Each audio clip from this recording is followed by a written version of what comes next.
Acompanhe agora mais um tema doutrinário do Evangelho de Jesus. Bom dia, sejam muito bem-vindos. Cumprimentamos os que nos assistem pelas redes sociais. Nós estamos dando sequência ao capítulo 5 do Evangelho segundo o Espiritismo, que está falando sobre as aflições da terra. E essa mensagem foi trazida por Lacordaire, e era um padre contemporâneo da codificação da doutrina espírita, e que ele está falando sobre o bem e o mal sofrer. Evidentemente que ele conviveu com muitas pessoas na França num período de grande turbulência política e, por consequência, de grande turbulência social, porque a Revolução Francesa marcou um período da humanidade e ela ocorreu exatamente pelos abusos que existiam naquela época em todo o seio da sociedade. Para termos uma ideia, o rei anterior a Luís XVI, que é o rei guilhotinado, ele mudou-se da cidade de Paris para uma cidade 20 quilômetros distante da cidade de Paris. Então, quer dizer, o mandatário maior, a pessoa que deveria cuidar de todos, ele se ausenta da cidade e deixou as pessoas ao léu, a comunidade, a sociedade ao léu. Por que ele vai para esse local? É porque lá ficava mais fácil, seria menos observado, teria condições de viver uma vida com mais prazeres, com mais gastos, com mais fausto, com mais tudo que não era próprio de uma condição de pessoas de sociedade que estavam em tanto sofrimento. Aqueles que já tiveram oportunidade de ir à França ou que já estudaram a história devem estar se lembrando que esse local para onde ele se mudou chamava Versailles, o Palácio de Versailles, um dos mais ricos, mais suntuosos e mais pomposos do mundo. Jardins belíssimos, salas de espelhos com cristais, e o povo na miséria, com muita dificuldade, porque nobres, realeza e clero não pagavam impostos.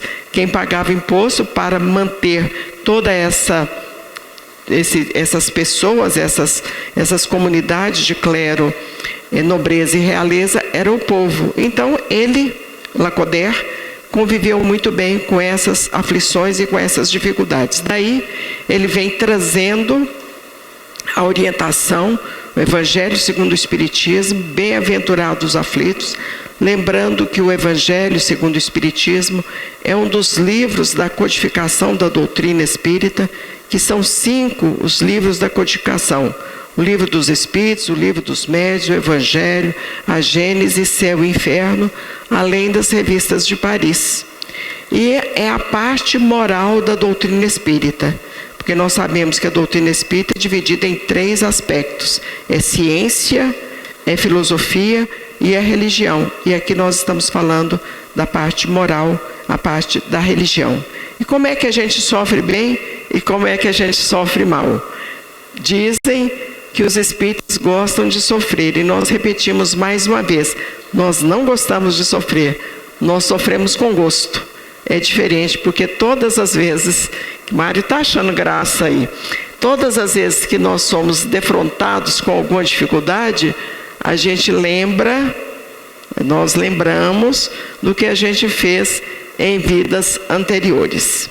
Então, se a pessoa tem uma dificuldade de saúde, com certeza foi porque abusou nesta vida ou em vidas anteriores da própria saúde. Mas as questões que mais pegam mesmo são as questões familiares.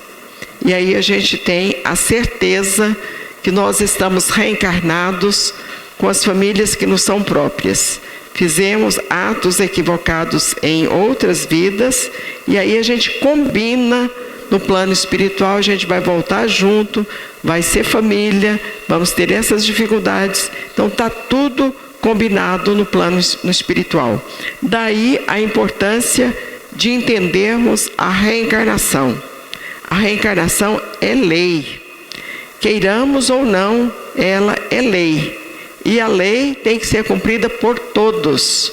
Então, quando o governo estadual, municipal, federal determina uma lei, existe a publicação de uma lei, todos nós temos que nos ater a essa legislação. Aí vem Código Civil, Código Penal, Código do Consumidor e Código Trabalhista, e por aí vai, e todos nós temos que nos ater a essa lei. Mas quando a gente observa a lei da reencarnação, vemos a importância dela, o entendimento dessa lei nas nossas vidas.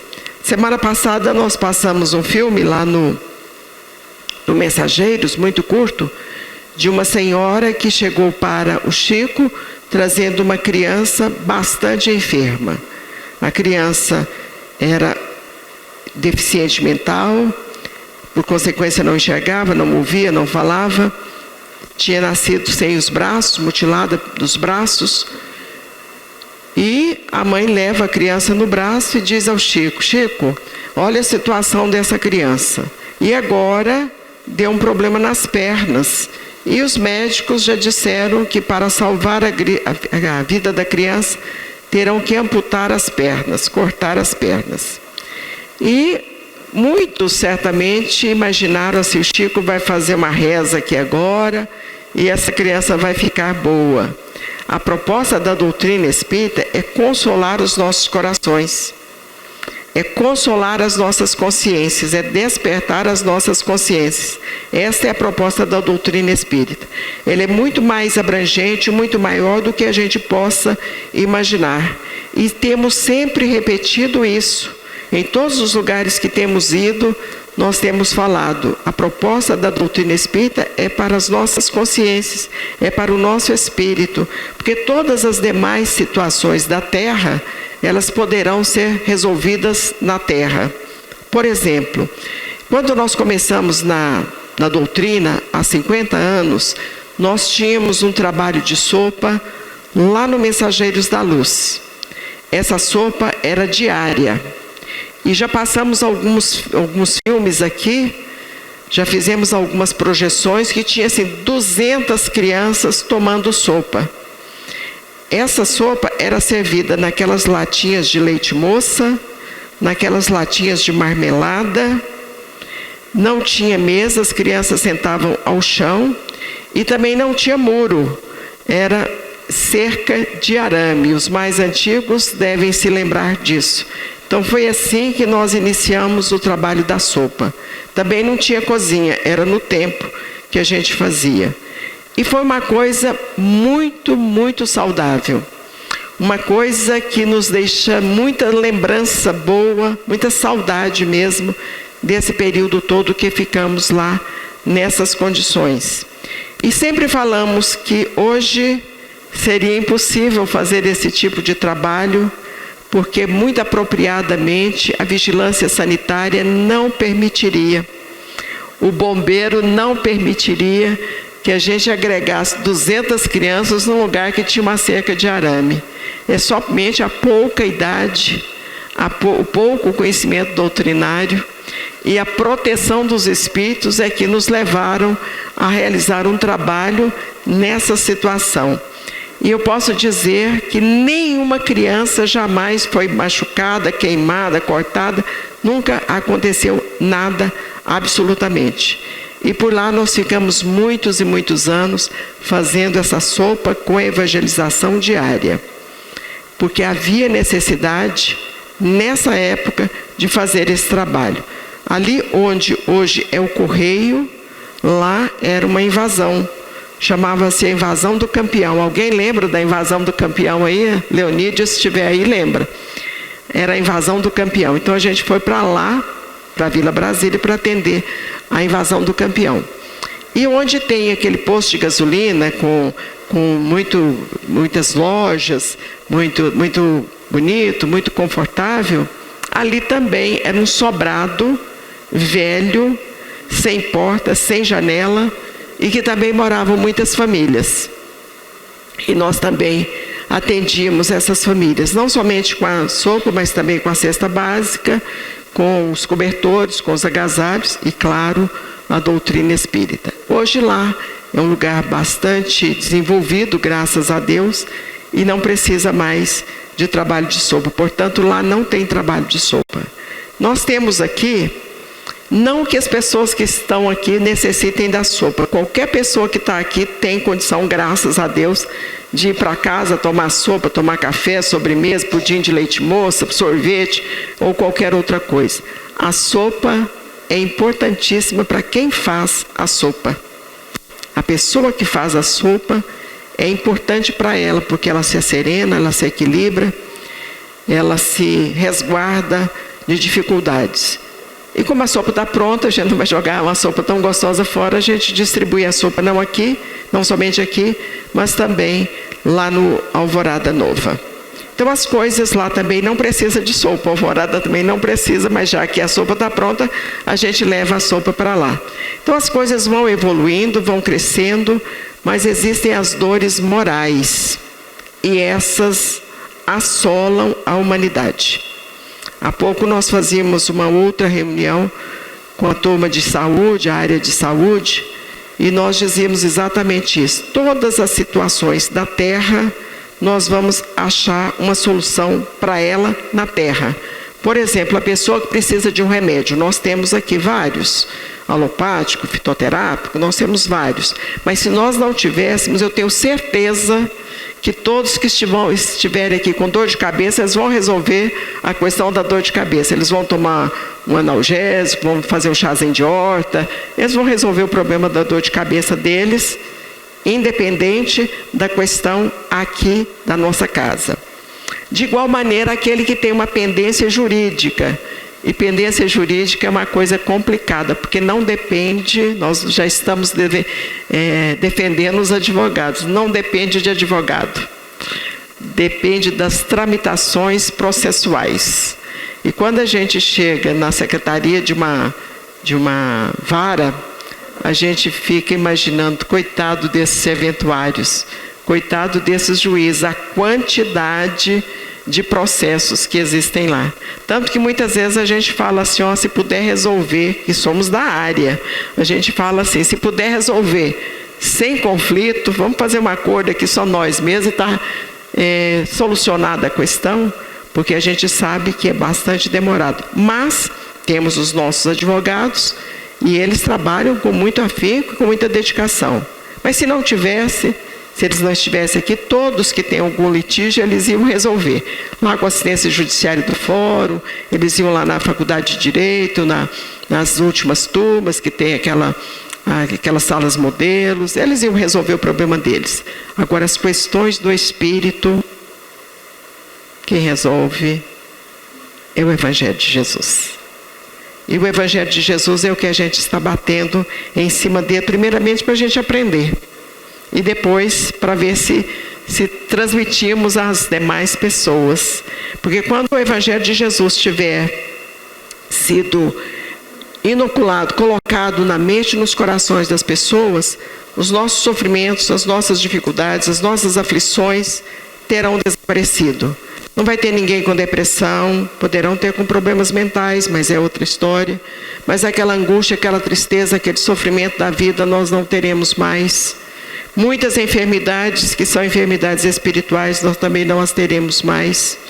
E nós poderemos ajudar os espíritos, e muitos convivem conosco, com todas as pessoas. Não precisa ninguém sair daqui e falar assim, ela falou que lá em casa tem espírito. Lá na sua tem, mas na minha também tem, em qualquer casa tem, e muitos. E aí vai depender da sintonia da casa com esses espíritos que estão lá. Então, há necessidade que a gente coloque esse evangelho à frente. E médium tem que já que está despertado para as orientações do evangelho. Médiuns que já conheçam a doutrina espírita, não pode ser eventual. O eventual é aquele assim, que de vez em quando eu vou, né? Se perguntar para nós, todos nós aqui, você vai ao cinema? A pessoa fala assim, eventualmente, quer dizer, de 5 em 5 anos. Eu, talvez seja até mais do que isso, deve ter uns 20 anos que eu não vou ao cinema, porque eu não vou em shopping, né? Então não tem jeito de eu ir ao cinema. Então, se perguntar, eventualmente eu vou ao cinema. Mas se perguntar assim, você vai ao restaurante almoçar? Muitos comem no quilo todos os dias, mas perguntar para mim, foi assim, eventualmente, põe eventual nisso. Então é aquela coisa que a gente faz de vez em quando. Só que doutrina espírita não pode ser de vez em quando. O médico que assumiu o compromisso de dar passe, ele não assumiu o compromisso nem com o companheiro que está aqui, nem comigo, nem com o outro. Ele assumiu o compromisso com os espíritos. Pensa que a gente assumiu um compromisso com os espíritos, e aí a gente assumiu um compromisso com o Dr. Bezerra de Menezes, e naquele dia a gente fala assim, nada, né? Hoje vai ter uma festinha do meu sobrinho, que vai fazer 2 anos, e eu tenho que ir para a festinha do meu sobrinho. E aí a gente não vem. E eu vou dizer, estão perdendo bastante, porque na última quarta-feira, este mês, todo ele, nós estamos homenageando Dr. Bezerra de Menezes, que é o apóstolo da unificação do movimento espírita. Dia 29, nós colocamos em vários grupos, acho que até perturbamos um pouco, as homenagens que foram prestadas a ele no Senado da República. A importância dele no contexto político. Dr. Bezerra de Menezes foi um grande político, um grande médico, um grande cidadão, mas, sobretudo, um espírita excepcional. E são palavras dele. Espíritas, unidos seremos fortes, separados, ponto de vista, em qualquer situação. Ontem a gente conversava com um jovem e dizia a ele, porque os jovens a gente tem que ir chegando e abraçando sem apertar muito, porque senão eles escorregam. E nós dizíamos a ele da importância da gente ser unido, família ser unida, amigos serem unidos, movimento espírita ser unido. Porque, aí dizia ele, porque se eu tenho uma palavra e você tem uma outra palavra totalmente contrária à minha, nós abrimos a divergência, é uma palavra que usa muito no judiciário, né? Abriu a divergência. Abrimos a divergência e um poderá ir para um lado, outro poderá ir para o outro. Mas se nós convergirmos no mesmo ponto de vista, nós seremos fortes, porque são mais pessoas falando a mesma coisa. Daí a importância de todos nós espíritos conhecer o Espiritismo e sermos convergentes na exemplificação, porque nas palavras do Emmanuel, as palavras convencem, os exemplos arrastam. Então, se a gente quer que o filho vá para o centro espírita, a gente não manda, a gente vai, chama. Um dia, a hora que a dificuldade aumentar, tenho certeza que ele chegará também. A gente está plantando, a hora que a dificuldade chegar, ele irá também. Mas aí na última quarta-feira, nós passamos o filme sobre a vida de Dr. Bezerra de Menezes. Todas as quartas nós temos o trabalho que é semelhante a esse, começa às 20 horas aqui na mansão. Quarta-feira última, excepcionalmente, começou 7h30. E nós até falamos, se nossa bilheteria for boa, porque a gente estava passando um filme, se tiver muita gente, a gente vai repetir. Garanto para vocês que mês que vem, na última quarta-feira do mês, vamos repetir, porque foi sucesso absoluto o filme que nós passamos. Vida de Dr. Bezerra de Menezes. E ele vai falar 2 coisas, entre as tantas que ele diz, de grande importância, sobre a comparação que ele faz entre o materialismo e a espiritualidade, ou o cristianismo, exatamente porque o materialismo, ele não consola. Não tem ninguém que saiu daqui e falou assim, eu vou comprar uma bolsa de grife lá no shopping e essa bolsa vai me dar paz de espírito. Vocês conhecem alguém? Não. Ninguém. E às vezes vai ficar devendo, né? Porque dependendo da situação, passou o cartão lá em 10 vezes, a bolsa já acabou, ainda está pagando o cartão. Mas, se a pessoa tivesse feito um ato de caridade, tenho certeza que ela estaria com o coração envolvido em paz. Há muitos anos, nós tínhamos um trabalho na porta do supermercado. E nós fomos lá para o Walmart, aquele lá perto do shopping. O Edson, nosso saudoso companheiro, e eu. E ficamos lá por volta até de meia-noite. E nós combinamos, ficamos na porta, a pessoa chegava para fazer as compras e nós combinamos. A gente tem que direcionar o que a gente vai pedir. Porque senão vai ficar uma coisa assim meio vaga e cada um vai trazer uma coisa e depois a gente não faz nada com isso. Então combinamos, vai ser óleo e feijão. E a gente via a satisfação no olhar das pessoas quando elas chegavam, nos entregavam 1 litro de óleo, entregavam 1 quilo de feijão. E muitos pais pediam, entregavam para as crianças, para os filhos que lá estavam, para nos entregar a satisfação deles. Então, quer dizer, esse momento de entregar aquele produto, 1 litro de óleo, vale muito mais do que aquela falsa alegria de uma bolsa de grife, de um sapato não sei de que tipo, de uma viagem para não sei aonde. Nós fomos criados numa família bem tradicional, mas porém com muita dificuldade. E lembro que a nossa mãe, quando ela ia à feira, ela comprava melancia, porque hoje a gente fala assim, melancia ali na esquina tem, antigamente não era assim. Antigamente só na época de safra. Manga, uva, maçã e pera era só para quem estava assim fazendo tempo para morrer. Lembram disso? Maçã e pera era só para quem estava fazendo tempo para morrer. Ninguém comia. E ela carregava essa melancia, saía da feira carregando a melancia e chegava em casa, reunia a família toda, reunia os vizinhos para comer a melancia. Quer dizer, era uma festa, uma alegria de uma coisa muito simples, uma alegria cristã. E a gente vai aprendendo que as coisas da terra, elas são úteis enquanto necessárias, mas elas não são necessárias para o nosso processo de evolução espiritual. E quem vai nos falar mais sobre isso é exatamente, mais uma vez, o nosso queridíssimo Emmanuel, pela psicografia corretíssima de Francisco Cândido Xavier, no livro que se chama Pão Nosso. E ele vai nos dizer dos êxitos e insucessos, porque às vezes a gente fica imaginando, nossa, mas já lutei tanto e não tive sucesso na vida. Meus filhos não formaram, olha, muitos que formaram não deu nada também. Então tem que formar pessoas de bem. O importante é ser pessoa de bem. Então vamos ver o que é êxito e o que é insucesso. Nas palavras do Emmanuel, na questão 56 do livro Pão Nosso. E ele vai comentar a carta de Paulo, uma das cartas de Paulo. Emmanuel foi um espírito que trouxe uma grande contribuição para o cristianismo, por isso, na doutrina espírita, ele é considerado o 5º evangelista.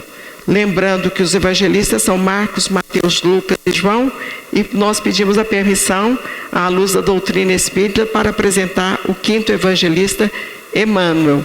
Porque ninguém comentou e trouxe tantos subsídios, tantas informações sobre o Evangelho quanto o Espírito Emmanuel, pela psicografia de Francisco Cândido Xavier. Em cada comunidade social, a ementa, a frase do Paulo é o seguinte: sei viver em penúria e sei também viver em abundância. Ninguém melhor do que ele para dizer isso, porque ele era um rabino, um fariseu, um homem rico, um cidadão romano, e a gente sabe a luta dele para divulgar o cristianismo depois que ele foi despertado por Jesus às portas de Damasco. Todos nós conhecemos a história. Os que não conhecem, a gente sugere que cheguem em casa e procurem no YouTube, no Face ou em qualquer outro lugar, ou lá na Federação Espírita, o livro que se chama Paulo Estevam. Em cada comunidade social existem numerosas pessoas demasiadamente preocupadas quanto aos sucessos particularistas, afirmando-se ansiosas pelo anseio de evidência. São justamente as que menos se fixam nas posições de destaque quando convidadas aos postos mais altos do mundo, estragando desastradamente as oportunidades de elevação que a vida lhes confere. Então é aquela situação de uma pessoa que está num destaque político ou num destaque social, reclama de tudo, reclama do partido adversário, reclama do companheiro, reclama disso ou daquilo e perde a oportunidade maior que é de servir, porque a proposta da política, nas palavras do Dr. Bezerra de Menezes, que a gente viu na quarta-feira, é exatamente servir à sociedade. O líder é aquele que é servidor de todos. Por isso, Emmanuel, nas muitas cartas que ele subscreve, que ele assina, ele diz: Emmanuel, seu humílimo servidor. É uma palavra, uma frase também repetida por Dr. Bezerra de Menezes, quando ele se manifesta na Federação Espírita Brasileira, no Conselho Federativo Nacional, todos os anos. Dr. Bezerra de Menezes se manifesta no Conselho Federativo Nacional pela psicografia do Divaldo, trazendo um alerta, o estímulo, o incentivo para o movimento espírita e dizendo: humílimo servidor Bezerra de Menezes. E daí vem, nessa mesma sintonia, Dr. Bezerra de Menezes, outro dia comentávamos com uma determinada pessoa, ele vem para o movimento espírita. Portanto, se tiver alguém recebendo Dr. Bezerra de Menezes numa situação mais particular, pode ser que seja o Bezerra da Silva. Quase sempre, os que aprenderam a suportar a pobreza é que sabem administrar com mais propriedade os recursos materiais.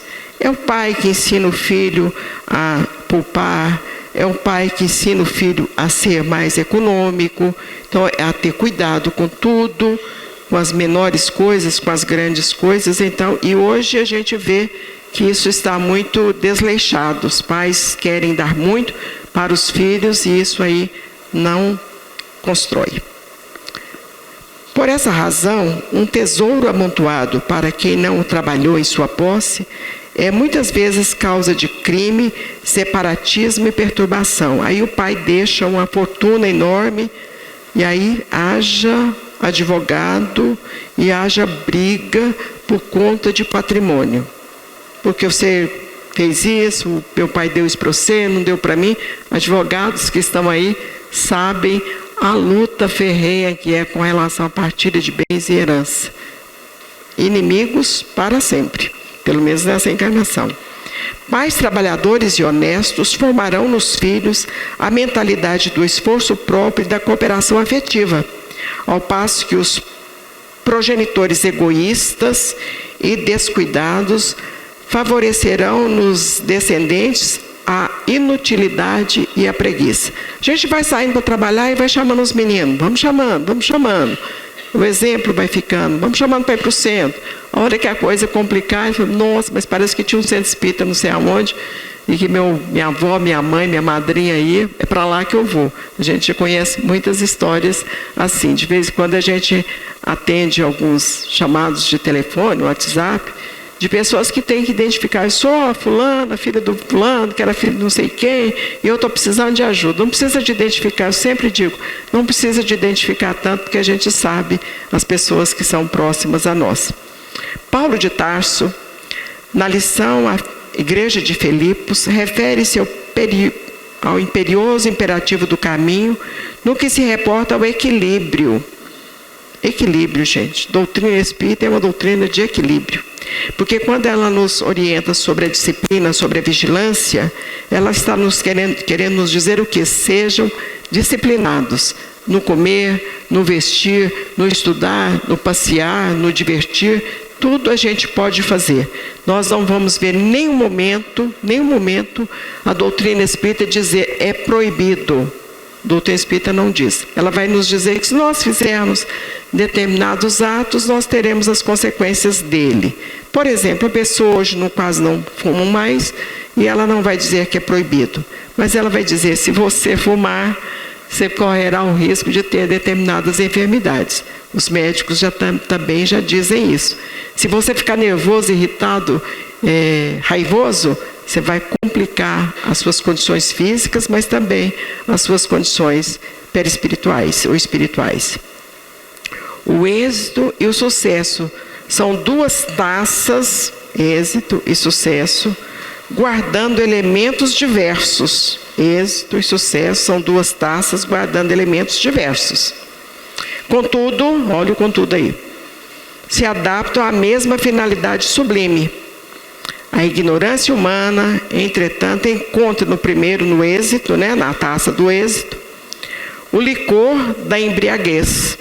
aí eu estou feliz demais, ganhei muito dinheiro, estou com muito poder, sou muito bonito, eu sou famoso, eu sou o máximo, né? E aí a gente espezinha as pessoas, maltrata as pessoas, nos maltratamos. Então esse aí é essa embriaguez que ele está falando. E no segundo, o do fel, né? Identifica o fel para a desesperação. Nisso reside o profundo erro, porque o sábio extrairá da alegria e da dor, da fartura ou da escassez, o conteúdo divino. Temos dito também muito, todas as vezes que nós estivemos com aflições, com dificuldades, vamos perguntar a nós mesmos, perguntar aos espíritos, o que essa dificuldade está representando na minha vida? O que essa animosidade de alguém quer me dizer? O que essa enfermidade, essa pobreza, essa solidão está querendo me dizer?